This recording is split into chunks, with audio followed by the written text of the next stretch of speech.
दूसरा जो नियम है सतगुरु रामपाल जी की भक्ति की सफलता के लिए, वो है तीर्थ स्थानों पर जाना निषेध है। कोई भी तीर्थ स्थान है किसी भी प्रकार का, आप चाहे किसी भी धर्म से संबंधित हैं, हिंदू मुस्लिम सिख ईसाई, और यदि आपने सतगुरु रामपाल जी से नाम उपदेश ले लिया है या लेना है तो आपने फिर किसी भी तीर्थ पर या धाम पर भक्ति भाव से नहीं जाना है। नहाने धोने के लिए भक्ति भाव से आपने नहीं जाना है। तीर्थ स्थानों पर जाना निषेध है। क्यों जाना निषेध है? किसी प्रकार का कोई व्रत नहीं रखना है। ये सोमवार का व्रत, मंगलवार का व्रत, बुधवार का व्रत, महाशिवरात्रि का व्रत, संतोषी माता का व्रत, मंगलवार का व्रत, किसी भी प्रकार का कोई भी व्रत फिर हमने नहीं रखना है, क्योंकि हमारे पवित्र शास्त्र व्रत रखने के लिए मना कर रहे हैं। पवित्र गीता जी में आपको दिखाएंगे आगे कि पवित्र गीता जी जो चारों वेदों का सार है, परमात्मा का विधान है, उसमें व्रत रखने को मना किया गया है। और यदि हम अपने धर्मशास्त्रों की बात नहीं मानेंगे, जिन धर्मशास्त्रों में भक्ति और भगवान की जानकारी है, तो फिर भला हम कैसे मोक्ष प्राप्त करेंगे? किसी प्रकार का कोई व्रत नहीं रखना, क्योंकि भूखा मरने से भगवान नहीं मिलता है। भगवान मिलेगा पूर्ण गुरु को धारण करके उनके बताए अनुसार भक्ति करने से। किसी प्रकार का कोई व्रत नहीं रखना है, कोई तीर्थ यात्रा नहीं करनी, न कोई गंगा स्नान आदि करना है। क्योंकि भाई और बहनों, जब हम पूर्ण सतगुरु से नाम उपदेश प्राप्त कर लेते हैं, हमारा घर ही धाम बन जाता है। वो गंगा हमारे घर पर आ जाती है। उन सारे तीर्थों का फल जिनको करने में 6 महीने लग जाते हैं, लाखों रुपया खर्च हो जाता है वर्तमान में, और कितना समय हमारा बर्बाद होता है, वो सारे तीर्थों का फल आप और हमें पूर्ण सतगुरु की शरण में आने के बाद घर बैठे बैठे मिल जाएगा। किसी प्रकार का कोई व्रत नहीं रखना है, कोई तीर्थ यात्रा नहीं करनी, ना कोई गंगा स्नान आदि करना है, न किसी अन्य धार्मिक स्थान पर नहाने या दर्शन के लिए जाना है। किसी मंदिर व इष्ट धाम में पूजा व भक्ति भाव से नहीं जाना कि इस मंदिर में भगवान है। भाई, भगवान कोई पशु तो है नहीं कि उसको पुजारी जी ने मंदिर में बांध रखा है। भगवान तो कण कण में व्यापक है। ये सभी साधनाएं शास्त्रों के विरुद्ध है। तीर्थों पर जाना, धाम पर जाना, मंदिर मस्जिद चर्च गुरुद्वारों में जाना, ये हमारे पवित्र धर्म शास्त्र मना करते हैं कि भैया भगवान कोई पशु नहीं है, भगवान कोई जानवर नहीं है। जो पंडित जी ने मंदिर में, मस्जिद में, चर्च में, गुरुद्वारों में उन धर्म के ठेकेदारों ने बांध के रखा होगा कि आप मंदिर मस्जिद चर्च गुरुद्वारों में जाओगे तो ही आपको परमात्मा मिलेगा। परमात्मा तो कण कण में है, कण कण में। क्या कोई व्यक्ति 24 घंटे मंदिर मस्जिद चर्च गुरुद्वारे में बैठा रह सकता है? फिर वो अपने बच्चे कैसे पालेगा, अपना परिवार कैसे चलाएगा, काम धंधा कैसे करेगा, किसान अपनी खेती कैसे करेगा, मजदूर अपनी मजदूरी कैसे करेगा? अगर मंदिर में ही भगवान है, मस्जिद में, चर्च और गुरुद्वारे की सीमा में अगर भगवान है, तो हम तो वहां 24 घंटे नहीं रह सकते भैया। हम तो घर गृहस्थी वाले हैं, बाल बच्चे वाले हैं, अपना काम धंधा भी करना पड़ेगा। और काम धंधा करने के लिए हमने मंदिर मस्जिद चर्च गुरुद्वारों से कई किलोमीटर दूर जाना पड़ेगा। और वहां यदि हमारी मृत्यु हो गई तो क्या होगा? हम यदि मर गए तो क्या होगा? क्या वहां पर भगवान नहीं है? तो ये सारी की सारी गलत धारणाएं हैं जो तत्व ज्ञान के अभाव में हमारे धर्म गुरुओं ने समाज में फैला रखी थी। अब सतगुरु रामपाल जी परमेश्वर जी ने आकर इन तमाम बात किया है। और आज आप भाई और बहनों देख भी रहे हैं, अगर मस्जिद चर्च गुरुद्वारों में रहता है तो इन मंदिरों में आती है, में आग लग, मस्जिदें फोड़े हैं, मंदिर फोड़े तोड़े हैं। तो जो भगवान खुद अपने घर की रक्षा नहीं कर सकता, फिर उस भगवान की भक्ति से आप और हमारी कैसे रक्षा होगी? तो ये आप और हमने विचार करने की आवश्यकता है। भगवान किसी का बंधुआ मजदूर नहीं है, ना भगवान बंध के रहता है। वो अबंध है जिसने सारी सृष्टि को रचा है, कण कण में व्याप्त है। उस परमेश्वर की प्राप्ति पूर्ण गुरु से उपदेश लेकर उनके बताए अनुसार मर्यादाओं में रहकर भक्ति करने से होगी। उस भगवान की भक्ति का लाभ हमें पूर्ण गुरु से नाम उपदेश लेने के बाद ही मिलेगा। जरा विचार करके देखो कि ये सभी तीर्थ स्थान, जैसे जगन्नाथ का मंदिर है, बद्रीनाथ है, हरिद्वार है, मक्का मदीना है, अमरनाथ है, वैष्णो देवी का मंदिर है, वृंदावन है, मथुरा है, बरसाना है, अयोध्या का राम मंदिर है, काशी धाम है, छुडानी धाम है। ये मंदिर, मस्जिद, गुरुद्वारा, चर्च व इष्ट धाम आदि ऐसे स्थान हैं जहां पर कोई संत रहते थे। वे वहां पर अपनी भक्ति साधना करके, अपना भक्ति रूपी धन जोड़ करके शरीर छोड़कर अपने इष्ट देव के लोक में चले गए।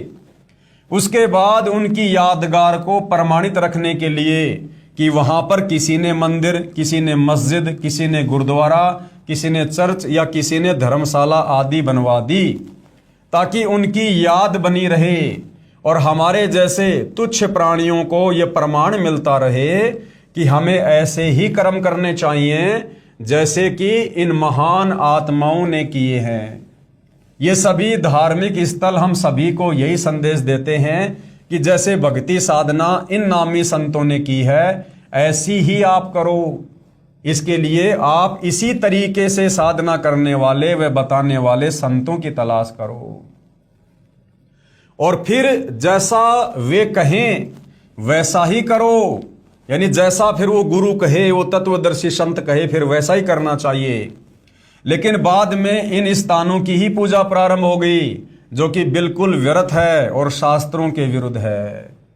जैसे किसी धनवान व्यक्ति ने अपने माता पिता के मरने के बाद उन दोनों की पत्थर की मूर्ति बनवाकर अपने खेत में मंडी बनवा दी, समाधि बनवा दी।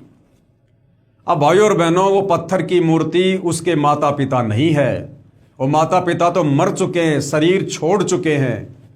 वो पत्थर की मूर्ति केवल एक यादगार है कि ये फला फला व्यक्ति था, ये फला फला स्त्री थी। और मूर्तियां केवल उन्हीं की बनती हैं जिनमें थोड़े बहुत कोई अच्छे गुण होते हैं, जिन्होंने कुछ नेक काम किए होते हैं। तो मूर्ति देखने से केवल हमें उनके गुण याद आएंगे, उनके अच्छे कार्य याद आएंगे और हमें ये प्रेरणा मिलेगी कि हमने भी इनके जैसे ही अच्छे कर्म करने चाहिए। अब उस मूर्ति को पूजने से, उस मूर्ति के आगे धूप लगाने से, अगरबत्ती लगाने से, दीपक जलाने से वो गुण हमारे अंदर नहीं आएंगे।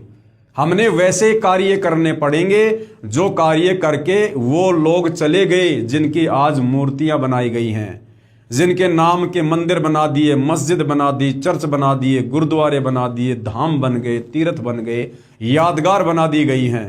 हमने उन लोगों के जैसे महान कार्य करने होंगे, उनके जैसा आचार विचार व्यवहार अपनाना होगा, उन लोगों के जैसी भक्ति करनी होगी और उन लोगों ने भक्ति करने के लिए जिन महान गुरुओं की शरण ली, हमने भी उस महान गुरु की तलाश करनी होगी। तब हम वैसे बन पाएंगे। अन्यथा वैसे उन मंदिर में, मस्जिद में, चर्च में, गुरुद्वारों में और उन मूर्तियों के चारों तरफ चक्कर काटने से, यात्रा करने से आप और हमें किसी प्रकार का कोई भी अध्यात्म वाला लाभ नहीं मिलना है। ये सभी स्थान तो एक ऐसे स्थान की भांति हैं जहां पर किसी हलवाई ने भट्ठी बनाकर जलेबी, लड्डू आदि बनाकर स्वयं खाकर और अपने सगे साथियों को खिलाकर चले गए। उसके बाद में उस स्थान पर न तो वो हलवाई है, न ही मिठाई है, फिर तो वहां केवल भट्ठी ही है, वो भी टूटी फूटी। वो न तो हमारे को मिठाई बनाना सिखा सकती है क्योंकि वहां केवल भट्ठी भट्ठी है, हलवाई तो चला गया। अब हलवाई के चले जाने के बाद अगर हम वहां जाएंगे तो वो भट्ठी भट्ठी है, वहां पर ना हमें जलेबी मिलेगी, ना हमें हलवाई मिलेगा, ना वहां पर हमें कोई मिठाई बनाने की विधि बताने वाला मिलेगा। वह न तो हमारे को मिठाई बनाना सिखा सकती है और न ही हमारा पेट भर सकती है। अब कोई कहे कि आओ भैया, आपको वो भट्ठी दिखा कर लाऊंगा, आपको वो राम मंदिर दिखा के लाता हूं, मस्जिद दिखा के लाता हूं जहां पर एक हलवाई ने मिठाई बनाई थी। चलो चलते हैं, वहां जाकर उस भट्ठी को देख लिया और 7 चक्कर भी काट आए। क्या आपको मिठाई मिली? क्या मंदिर में जाने से आपको भगवान मिला? क्या चर्च में जाने से आपको ईसा मसीह मिला? क्या मस्जिद में जाने से आपको अल्लाह मिला?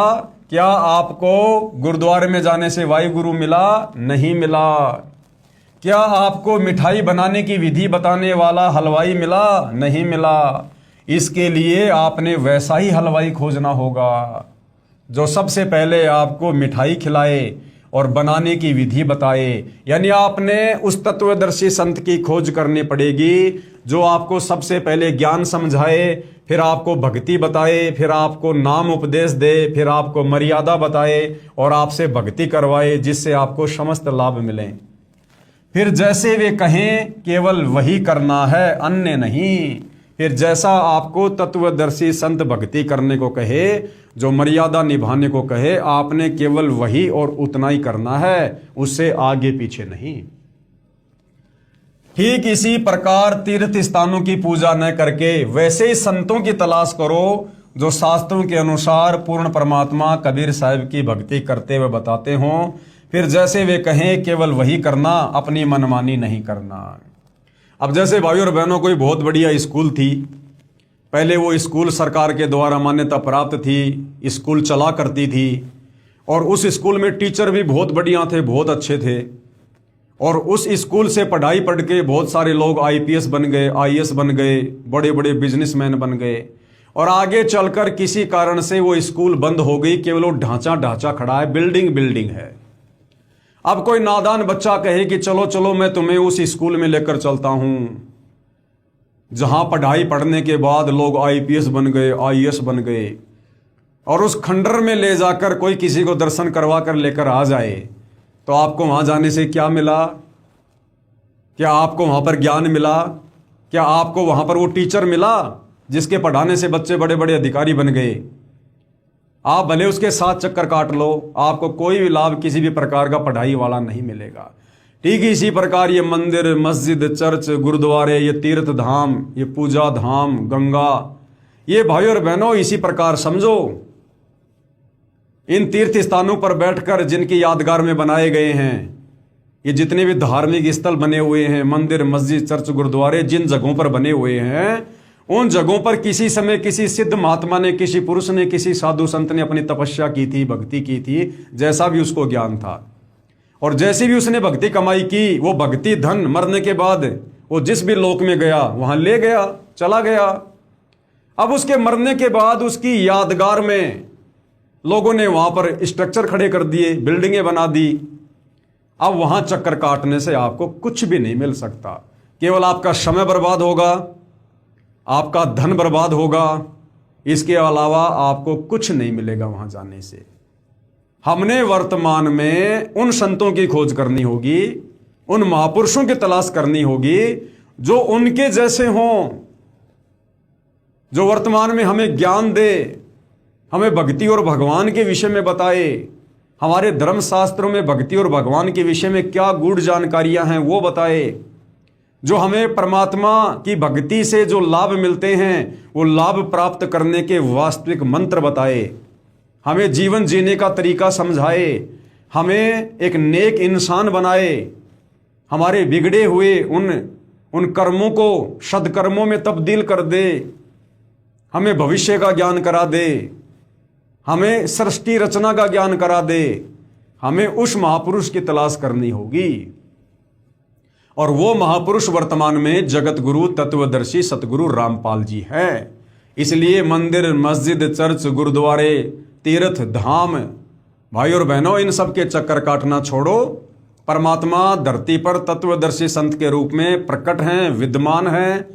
समय रहते उनसे नाम उपदेश लेकर और अपनी आत्मा का कल्याण करवा लो, अन्यथा ये 84 लाख प्रकार की योनियां, गधे, कुत्ते, सुअर, बैल, मक्खी, मच्छर, शेर, भालू, चीता, भेड़िया, जिराफ, हाथी जो हम देख रहे हैं ना, ये शरीर छूटते ही सर्वप्रथम तो तपतशिला पे काल भून भून के खाएगा, उसके बाद घोर नरक में डालेगा, और उसके बाद फिर इस पृथ्वी पर वापस पटकेगा गधे, कुत्ते, सुअर की योनियों में। ये कष्ट भोगने पड़ेंगे फिर हमारे को, ये मौका बार बार नहीं मिलता। ये जगत गुरु तत्वदर्शी संत धरती पर बार बार प्रकट नहीं होता।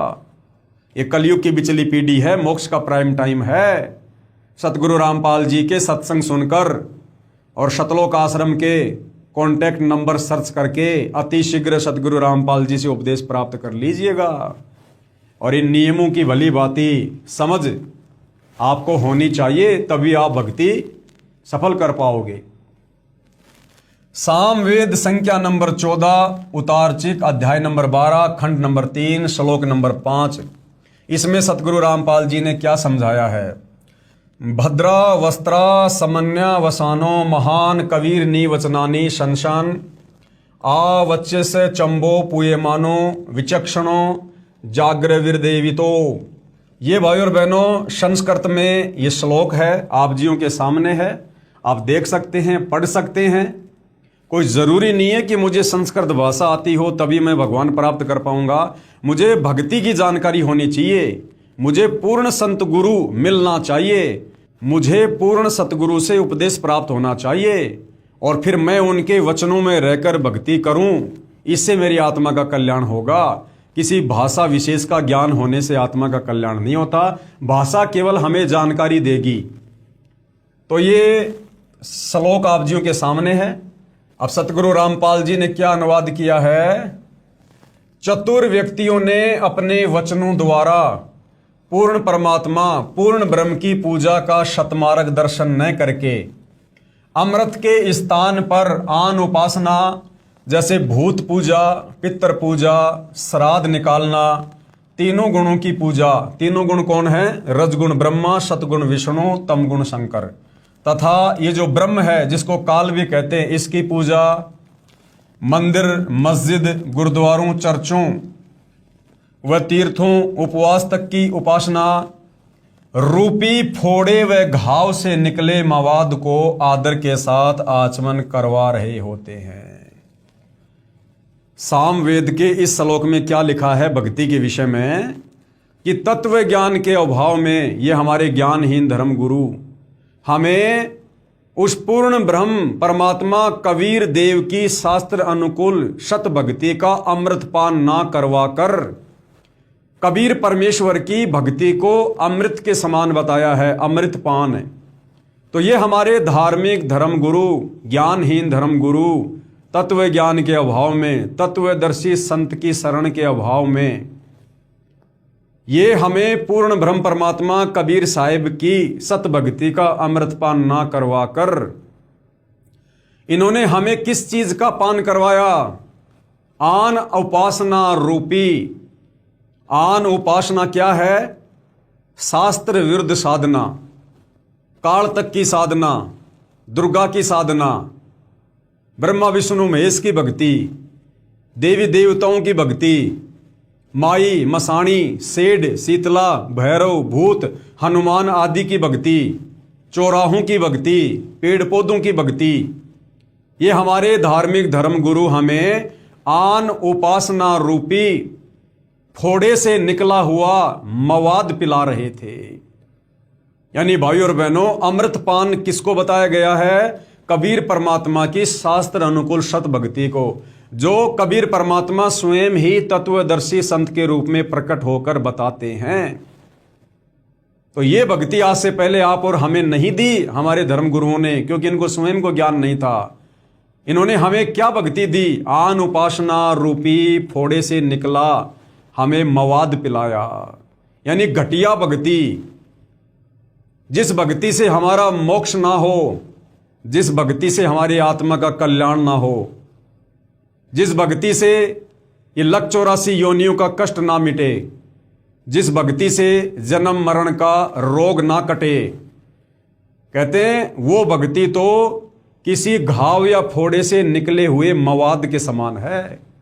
तो ये हमारे धार्मिक धर्म गुरु हमें आन उपासना करवा रहे थे, हमें मवाद पिला रहे थे, अमृत बताकर हमारे जीवन को नरक बना रहे थे।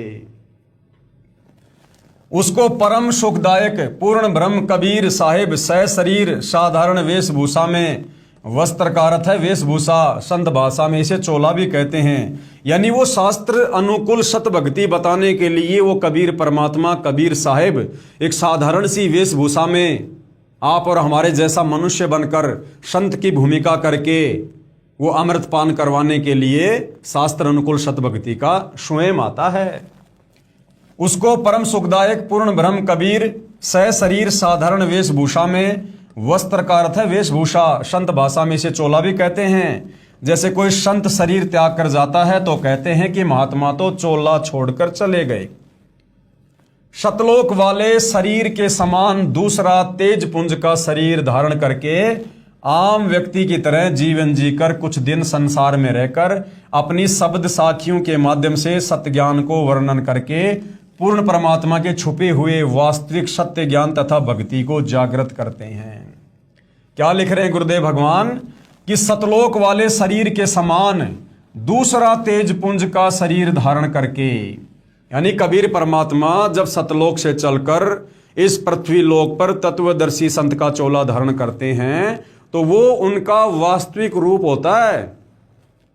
केवल अपने नूरी शरीर के ऊपर एक हल्का शरीर धारण करके परमेश्वर आप और हमें यहां आकर ये ज्ञान समझाते हैं।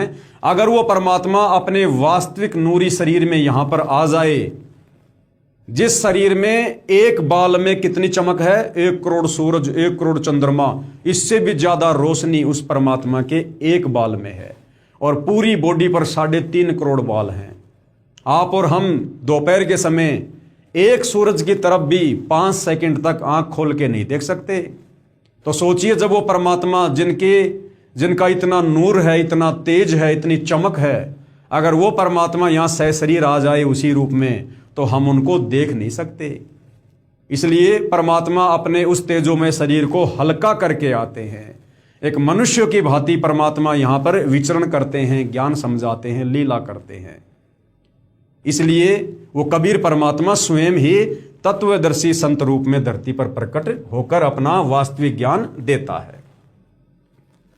फिर भाइयों और बहनों, गीता जी अध्याय नंबर 16 का श्लोक नंबर 23 क्या कह रहा है? गीता जी अध्याय नंबर 16 का श्लोक नंबर 23 आन उपासना करने वालों को क्या कह रहा है? ये शास्त्र विधिम उत्सृजे वर्तते कामकारात नैश सिद्धिम आवापनोति न सुखम न पराम गतिम। ये संस्कृत में श्लोक है। अनुवाद पूज्य गुरुदेव भगवान ने किया है, जो यथार्थ अनुवाद है। जो पुरुष यानी जो भगत, जो व्यक्ति शास्त्र विधि को त्याग कर, शास्त्र विधि क्या? जो हमारे धर्म शास्त्रों में भक्ति की विधि लिखी है, शास्त्र विधि को त्याग कर अपनी इच्छा से मनमाना आचरण करता है, यानी शास्त्रों से हटकर जो मनमाने मंत्रों का जाप करता है, मनमानी पूजा पाठ करता है, वह व्यक्ति न तो सिद्धि को प्राप्त हो सकता है, यानी उसकी भक्ति कभी सिद्ध नहीं हो सकती, न वो परम गति को यानी ना उसका मोक्ष हो सकता है, और न सुख को ही प्राप्त हो सकता है, और ना उसे यहां किसी प्रकार का कोई सुख मिलेगा। ठीक है, उसके पूर्व जन्म की भक्ति के कारण यदि उसके भाग्य में थोड़े बहुत सुख परमात्मा ने लिख रखे हैं, वो तो उसे मिलेंगे, चाहे भक्ति करो या ना करो। लेकिन जो वर्तमान में वो मनमुखी भक्ति कर रहा है, उस मनमुखी भक्ति से उसको किसी प्रकार का कोई भी सुख ना तो वर्तमान में मिलेगा, ना आगे चलकर मिलेगा। तो गीता जी अध्याय नंबर 16 श्लोक नंबर 23 इस बात की पुष्टि करता है कि शास्त्रों में जो भक्ति विधि बता रखी है, उससे हटकर यदि कोई भक्ति करेगा, वो चाहे स्वयं कर ले, चाहे किसी धर्म गुरु से उपदेश प्राप्त करके कर ले, वो व्यक्ति परम गति को प्राप्त नहीं हो सकता। फिर गीता अध्याय नंबर 6 का श्लोक नंबर 16 क्या कह रहा है? गीता अध्याय नंबर 6 श्लोक नंबर 16, न अति अश्रनत तु योगम अस्ति न च एकांतम अनश्रनत न च अति शौपनशीलस्य जागृत है न एवं च अर्जुन। क्या समझाया गया है? गीता अध्याय नंबर 6 श्लोक नंबर 16। अब देखो भाइयों और बहनों, शुरू में ही बताया गया है कि पूर्ण संत की क्या पहचान होती है। जो हमारे धर्मशास्त्रों के अनुसार भक्ति बताए, जो शास्त्रों के अनुसार आपको भक्ति दे, वो पूर्ण संत है। तो आज से पहले जिस प्रकार से सतगुरु रामपाल जी ने प्रत्येक धर्म के धर्म ग्रंथ पर उंगली रख रख के अध्याय श्लोक सबको जिस प्रकार से समझाया है, ऐसे आज तक किसी भी धर्म गुरु ने भगत समाज को ज्ञान नहीं दिया है। यानी सतगुरु रामपाल जी अपनी तरफ से कोई ज्ञान किसी प्रकार का नहीं दे रहे हैं, ताकि हमें विश्वास हो कि जो भी कुछ बताया जा रहा है हमारे धर्म शास्त्रों में वर्णित ज्ञान ही बताया जा रहा है। तो गीता अध्याय नंबर 6 का श्लोक नंबर 16, क्योंकि भाई और बहनों, आज से पहले तो हमने केवल गीता जी की शकल देखी थी बड़ी मुश्किल से। वेदों की तो 60% हिंदुओं ने आज तक शकल भी नहीं देखी है, केवल वेदों का तो नाम सुना है। और गीता जी लोगों ने अपने घर पर लाकर अवश्य रख ली, लेकिन लोगों ने उसको पढ़ा नहीं। और अगर किसी ने पढ़ा तो तत्वदर्शी संत की शरण में आकर पढ़े बिना वो गीता हमें समझ में नहीं आ सकती, जिस कारण से हम मनमुखी भक्ति करते आ रहे हैं। तो गीता जी अध्याय नंबर 6 का श्लोक नंबर 16 क्या कह रहा है? चूंकि गीता जी कोड वर्ड में है, संकेत में है, और तत्वदर्शी संत ही कोड वर्ड का ताला खोल सकता है। तो सतगुरु रामपाल जी ने वो सारे ताले खोल दिए हैं और एक एक श्लोक को भली भांति समझा दिया है। तो गीता अध्याय नंबर 6 श्लोक नंबर 16 क्या कह रहा है? हे अर्जुन, यह योग यानी भक्ति, अर्थात भक्ति न तो बहुत खाने वाले का, यानी जो व्यक्ति बहुत ज्यादा भोजन खाता है, जिसका संयम नहीं है भोजन के ऊपर, पेट फूला फूला रहता है, कहते हैं वो व्यक्ति यानी बहुत ज्यादा खाने वाला व्यक्ति भी भक्ति सफल नहीं कर सकता। यानी उसको आलस्य आएगा, उबासी आएगी, पेट भरा भरा रहेगा, मंत्र जाप क्या खाक करेगा, तुरंत नींद आएगी। तो बहुत ज्यादा भोजन खाने वाला व्यक्ति या बार बार भोजन खाने वाला व्यक्ति भी भक्ति सफल नहीं कर सकता। हे अर्जुन, यह योग अर्थात भक्ति न तो बहुत खाने वाले का और न बिल्कुल न खाने वाले का। और जो व्यक्ति बहुत ही कम आहार करता है, बहुत ही कम, कहते हैं उसकी भी भक्ति सफल नहीं होगी। शरीर में तो चूहे कूदते रहेंगे, पेट में आते मुशी मुशी रहेंगी। तो कहते हैं बिल्कुल न खाने वाला अर्थात व्रत करने वाला, बिल्कुल ना खाने वाला अर्थात व्रत करने वाला। गीता अध्याय 6 श्लोक नंबर 16। यहां पर गीता जी व्रत करने के लिए मना कर रही है, क्योंकि जो लोग व्रत करते हैं वो या तो कुछ खाते नहीं है या बहुत ही कम खाते हैं। और न बिल्कुल न खाने वाले का अर्थात व्रत करने वाले का, यानी व्रत करने वाले की भक्ति भी सफल नहीं होती है। न एकांत स्थान पर आसन लगाकर साधना करने वाले का। और जो व्यक्ति कहीं एकांत स्थान में किसी पेड़ के नीचे बैठकर, जंगल में जाकर, गुफा में बैठकर, एकांत में बैठकर जो भक्ति साधना करते हैं, कहते हैं उसकी भक्ति भी सफल नहीं होगी। क्योंकि भैया अगर तो इस प्रकार से एकांत में बैठने लग गया तो फिर भैया इस पेट पोषण के लिए धंधा क्या करेगा? मांग मांग के खाएगा तो लोगों का तेरे ऊपर कर्जा चढ़ेगा, तेरी भक्ति वैसे सफल नहीं होगी। तो कहते हैं एकांत स्थान पर जाकर, घर बार छोड़कर, बाल बच्चे छोड़कर भक्ति करने वाले की भक्ति भी कभी सफल नहीं होती। यानी आज से पहले भाई और बहनों, सतयुग त्रेता द्वापर, ये जितने भी साधु संत महात्मा ऋषि मुनि थे, जो हमें बहुत बड़े बड़े ज्ञानी दिखाई दिया करते थे, कोई जंगल में जाकर भक्ति कर रहा है, कोई गुफा में बैठकर कर रहा है, कोई एक पैर पर खड़ा होकर कर रहा है, तो ये सारे के सारे डले ढोरे थे, डले। ये बेचारे भगवान प्राप्ति के लिए प्रयत्न तो कर रहे थे, लेकिन इनको मार्गदर्शक कोई ऐसा नहीं मिला जो इनको वेद शास्त्रों से भक्ति बता सकता। और परमात्मा रह रहकर बीच बीच में आए भक्ति साधना बताने के लिए, लेकिन उन्होंने उस परमेश्वर की बातों पर ध्यान नहीं दिया, जिस कारण से वो परमात्मा प्राप्त नहीं कर पाए। न एकांत स्थान पर आसन लगाकर साधना करने वाले की भक्ति सफल होती है, तथा न बहुत शयन करने के स्वभाव वाले का। और जो आदमी बहुत ज्यादा सोता है, बहुत ज्यादा आलस्य करता है, कहते हैं उसकी भी भक्ति सफल नहीं हो सकती। और न सदा जागने वाले का ही सिद्ध होता है। और जो हमेशा जागता रहता है कि मैं तो सोता ही नहीं, जैसे हम सुना करते थे पहले, फला फला बाबा 1 महीने तक नहीं सोता है, 1 महीने जाग कर खड़ा रहकर भक्ति करता है। तो गीता जी कह रही है भैया ये पाखंड है, ये मनमाना आचरण है। जो व्यक्ति बहुत ज्यादा जागता है कि मैं तो भक्ति करता हूं, उसकी भक्ति भी कभी सफल नहीं होती, क्योंकि वो भक्ति का मार्ग है ही नहीं। ये भक्ति सहज मार्ग है। अर्थात सतगुरु रामपाल जी ने हमें जो भक्ति दी है वो सहज भक्ति है। इस भक्ति को हम अपना कार्य करते करते भी बड़ी आसानी से कर सकते हैं। परमात्मा जी की वाणी है, नाम उठत नाम बैठत, नाम सोवत जाग बे, नाम खाते नाम पीते, नाम सेती लाग बे। मजदूर, किसान, कारीगर अपना कार्य करते करते भी इन मंत्रों का जाप कर सकता है, अपनी भक्ति कर सकता है। बस चलाने वाला, ट्रेन चलाने वाला, यात्रा करने वाला भी बैठे बैठे उन मंत्रों का जाप कर सकता है। ना विशेष आसन लगाने की जरूरत है, ना विशेष तौर पर नए कपड़े पहनने की जरूरत है, ना विशेष तौर पर नहाने धोने की जरूरत है। ये बहुत ही सहज मार्ग है, बहुत ही सहज भक्ति है, शास्त्र प्रमाणित भक्ति है। इस भक्ति पर विश्वास के लिए आपको अच्छे से सतगुरु रामपाल जी के सत्संग सुनने पड़ेंगे, ताकि आपको ये विश्वास हो जाए कि वास्तव में जो भक्ति सतगुरु रामपाल जी दे रहे हैं वो हमारे धर्मशास्त्रों में वर्णित है, जो आज से पहले हमारे ज्ञानहीन धर्मगुरु हमें बता नहीं पाए। उसके बाद सतगुरु रामपाल जी हमें जो मर्यादा बता रहे हैं, बस हमने उन मर्यादाओं को फॉलो करना है, उनके वचन में रह के हमने भक्ति करनी है। बहुत ही सहज भक्ति है और बड़ी आसानी से हम यदि अंतिम श्वास तक मर्यादाओं में रहकर इस सहज भक्ति मार्ग पर चलते रहे, हमारा आत्म कल्याण निश्चित है। पूजे देई धाम को शीस हलावे जो, गरीब दास सांची कहे हद काफिर है सो। कबीर गंगा काठे घर करे पीवे निर्मल नीर, और मुक्ति नहीं हरि नाम बिन सतगुरु कहे कबीर।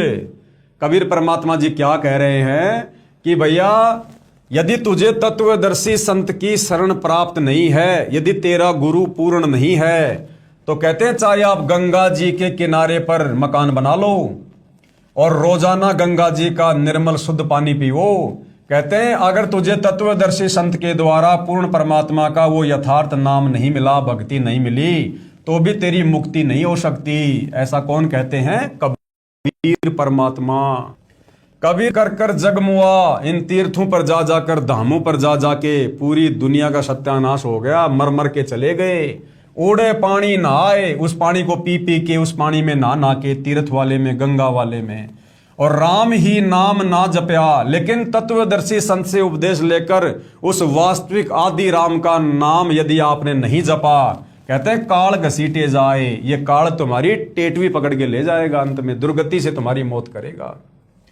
गरीब पीतल ही का थाल है, पीतल ही का लोटा, जड़ मूर्त को पूजते आवेगा टोटा। यानी जो लोग ये शास्त्र विरुद्ध साधना करते हैं देवी देवताओं की मंदिर मस्जिद में जाके, तो कहते हैं वो पीतल का ही तो लोटा होता है, पीतल का ही थाल होता है, और कहते हैं उस जड़ मूर्त के ऊपर जो पानी वगैरह डालते हैं, भोग लगाते हैं, तो कहते हैं इससे तो घर में टोटा आएगा। अर्थात शास्त्र विरुद्ध साधना करने से हमें आध्यात्मिक लाभ नहीं मिल सकता। गरीब पीतल चमचा पूजिए जो थाल परोस है, और जड़ मूर्त किस काम की मत रहो भरोसा है। आदरणीय गरीबदास जी क्या कह रहे हैं? जो लोग शास्त्र विरुद्ध साधना करते हैं, मंदिर में, मस्जिद में, चर्च में, गुरुद्वारों में जो मूर्ति पूजा कर रहे हैं, जो जड़ की पूजा कर रहे हैं, उनके लिए गरीबदास जी कह रहे हैं कि तुम्हारी उस मूर्ति पूजा से, तुम्हारी उस मूर्ति वाले भगवान से तो वो पीतल का चमचा लाख गुना अच्छा है, जो कम से कम उस थाल में जो है दाल परोसने के काम आता है, चावल परोसने के काम आता है, सब्जी परोसने के काम आता है। यानी तुमने जो पीतल की मूर्ति बना के, उसको भगवान बना के जो पूजना शुरू कर दिया ना, उस तुम्हारी पीतल की मूर्ति से तो पीतल का चमचा बढ़िया है, जो कम से कम खाना परोसने के काम तो आता है। और वो जड़ मूर्त, वो मूर्ति तो किसी काम की नहीं, मत रहियो भरोसा है। वो मूर्ति तुम्हारी जो ना सुनती, ना बोलती, ना चलती, ना कोई काम करती, ना तुम्हें कोई उपदेश देती, ना तुम्हारा भला कर सकती, कहते उसके भरोसे मत रहना। उससे बढ़िया तो पीतल की चमची है, उसको पूज लो। कम से कम वो पेट भरने के काम तो आती है, खाना परोसने के काम तो आती है। तुम्हारी वो पत्थर की मूर्तियां तो किसी काम की नहीं है। कबीर पर्वत पर्वत में फिरा कारण अपने राम। कबीर परमात्मा कहते हैं अपने आप को एक भगत की दृष्टि में रखते हुए कि मैं अपने परमात्मा की प्राप्ति के लिए, यानी जिस प्रकार एक भगत होता है परमात्मा की प्राप्ति के लिए भगवान की तलाश में वो जगह जगह भटकता फिरता है, तो कहते हैं पर्वत पर्वत में फिरा कारण अपने राम, यानी परमात्मा के लिए। और राम सरीखे जन मिले जिन सारे सब काम। और जब तुम्हें वो राम जैसा संत मिल जाए जो तुम्हें शास्त्र अनुकूल साधना दे, जिस साधना को करने के चलते तुम्हारे सारे कार्य सिद्ध हों, तो कहते हैं राम सरीखे जन मिले जिन सारे सब काम। तो भाई वर्तमान में तत्वदर्शी संत की भूमिका में स्वयं वो आदि राम कबीर भगवान धरती पर प्रकट है। इनकी शरण में आने से, इनकी साधना करने से हमारे सारे कार्य सिद्ध होंगे।